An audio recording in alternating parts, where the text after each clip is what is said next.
Partagez vos observations avec Benoît Dutrisac par courriel. dutrisac@commercialcube.radio. Rendez-vous, c'est tout ce qu'il vous reste à faire. Rendez-vous! Des appels au génocide! Ils sont tombés sur la tête. Vous n'aurez pas mon 100 millions de dollars. Cruel, horrible, inhumain. Qu'est-ce que c'est que ça? Un politologue pas comme les autres. Loïc Tassé. Loïc, bonjour.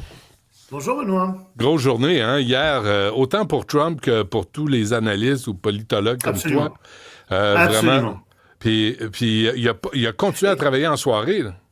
Oui, puis c'est pas fini. On annonce aujourd'hui que il va faire quelques annonces très importantes sur les infrastructures. Alors, on ne sait pas exactement ce qu'il veut dire. C'est pas lié à Los Angeles, c'est pas lié à la construction en Floride.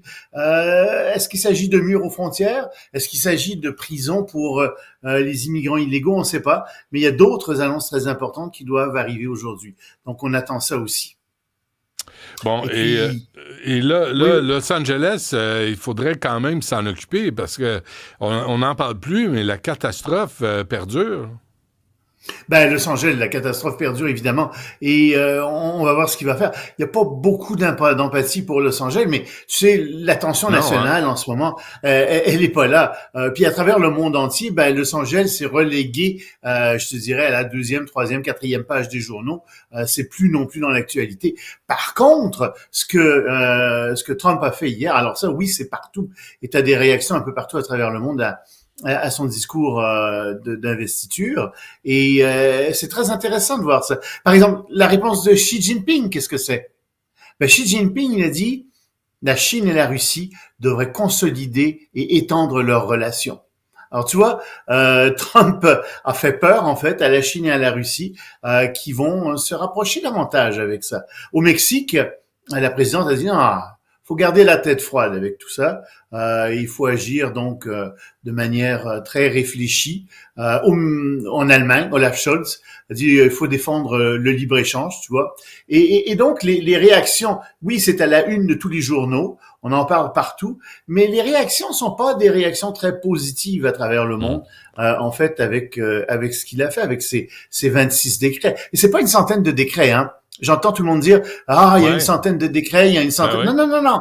Il y en a signé 26. Mais dans un décret, le numéro 23, il y a tous les décrets de Monsieur Biden qui sont révoqués. Il y en a plus de 70. Alors évidemment, si tu prends chacune de ces révocations et tu les comptes comme un décret, ben oui, ça fait comme s'il y avait 70 puis tu arrives à 100 ou à peu près. Mais dans les faits, il y en a signé 26 décrets.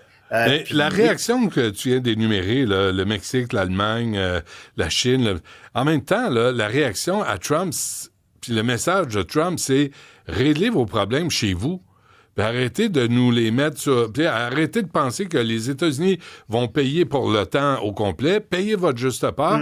Puis si vous avez des problèmes sociaux, politiques avec les cartels au Mexique, ben moi, je barre la frontière, puis démerdez-vous. Puis arrêtez de vous faire acheter. Puis, tu sais, la corruption en politique, on a beau dire aux États-Unis, on va blâmer Trump, mais au Mexique, c'est pas mieux, là.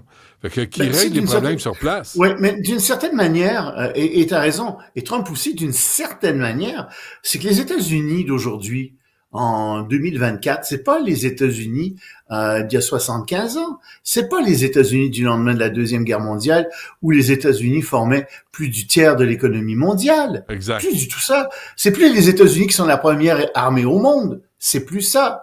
Les États-Unis peuvent être vaincus régionalement par certaines armées, comme la Chine. L'Allemagne est une puissance économique. Qu'elle paie ses frais pour se protéger. Il y a plein d'autres pays qui se sont développés économiquement, mais dans l'histoire des relations internationales récentes, les États-Unis ont pris la première place dans toutes les institutions parce que c'était le pays plus riche, parce qu'ils avaient gagné la Deuxième Guerre mondiale, et par exemple, c'est eux qui donnent toujours le plus d'argent à l'Organisation mondiale de la santé. Ils donnent chaque année à l'Organisation mondiale de la santé quelque chose comme 1,3 milliard de dollars. Alors que, en parité de pouvoir d'achat, c'est la Chine qui est le pays le plus riche. Et d'autres pays devraient donner plus d'argent. Alors, c'est une catastrophe, hein, ce qu'a dit Monsieur Trump. Il avait déjà fait à la fin de son premier mandat, mais c'était pas vraiment arrivé parce que Biden avait gagné les élections. Mais donc, cette histoire de se retirer de l'Organisation mondiale de la santé, Mais c'est une catastrophe pour l'Organisation mondiale de la santé parce que c'est énormément d'argent qui s'en va aussi. Et ils vont le perdre d'ici 1 an, cet argent-là. Où est-ce qu'ils vont aller le chercher? Qui va casquer à la place des États-Unis? Gros problème. Puis, pire que ça, l'Organisation mondiale de la santé, ben, ça donne des vaccins à travers le monde. L'Organisation mondiale de la santé, ça s'occupe de la santé mondiale. Mais s'il s'occupe plus de ça, puis avec le type dont une partie du cerveau a été mangée par un ver, là, tu sais, qui va devenir qui va être le secrétaire à la santé. Ouais. Robert Kennedy. Oui, c'est ça. Mais je sais bien son nom, Monsieur Kennedy, Robert. Mais le problème, c'est que tu vas avoir plus de maladies parce que les gens vont moins se faire vacciner. Faut pas croire que les gens vont se faire davantage vacciner. Au contraire, dans le monde, à cause de la baisse d'argent de l'OMC, OMS, pardon, et aux États-Unis, à cause de Kennedy, ce qui va se produire, c'est que les gens vont moins se faire vacciner. Donc, ils vont tomber plus malades. Qui va faire de l'argent avec ça? Les grandes pharmaceutiques, bien entendu. Mais Loïc, on a ça au Québec, là, la rougeole. Il y a une baisse aussi de vaccins. Ça au vient Québec. beaucoup aussi mais ça vient beaucoup d'ici de l'immigration. On a une hausse incroyable de l'immigration. Beaucoup des enfants qui ne sont pas vaccinés, qui arrivent dans les écoles, et forcément, on a ce problème-là maintenant qui se pose.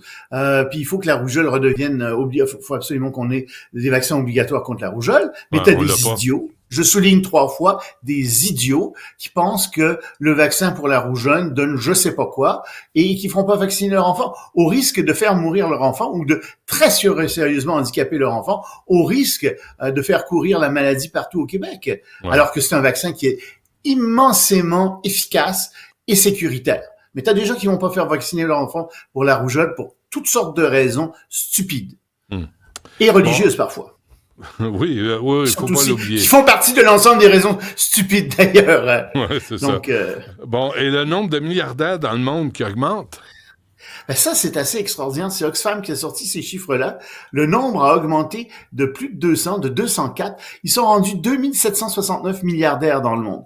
Wow. Et leur fortune combinée, c'est 15 000 milliards de dollars américains.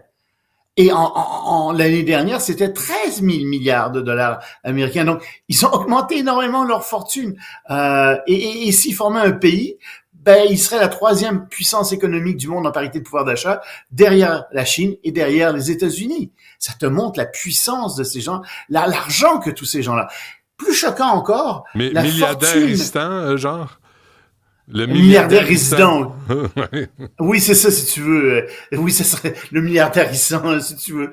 Ou c'est, je te laisse le choix du pays qui formerait. Okay. Mais leur fortune a augmenté 3 fois plus rapidement qu'avant. Et bon, des milliardaires, il y en a ici et là, mais ce qui est vraiment choquant, c'est les super milliardaires, les 10 plus grandes fortunes au monde qui gagnent 100 millions de dollars par jour. Puis là, ce que je te dis à travers tout ça, là, c'est ces gens-là, surtout les super milliardaires, paient pas beaucoup d'argent à l'impôt. Puis, il n'y a pas de redistribution de la richesse. Et eux contribuent à ce qu'il y ait une polarisation dans la société, à ce que les plus pauvres deviennent plus pauvres, puis eux deviennent plus riches, puis à un moment donné, ça pète, parce que les gens en ont marre. Et il faut bien comprendre ce problème. Et ces super milliardaires maintenant se servent de leur argent pour dévoyer les démocraties, pour rentrer dans les démocraties et faire changer un certain nombre de démocraties en leur faveur. C'est inacceptable. Et c'est ça qu'on voit avec ce qui est en train d'arriver aux États-Unis, avec Musk, avec Zuckerberg, etc. Ces super milliardaires-là deviennent des gens dangereux pour les démocraties. Ouais.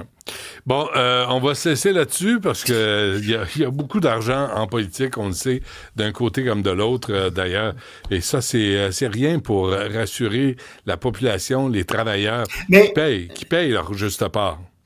Ben oui, évidemment, c'est ça le fond du problème. Encore une fois, si ces gens-là payaient leur juste part, il y aurait moins de misère et ça irait beaucoup mieux. Et je te parle en particulier des super milliardaires, plus qu'autre chose. Très bien, Loïc Tassé, merci. À demain. Salut, à demain.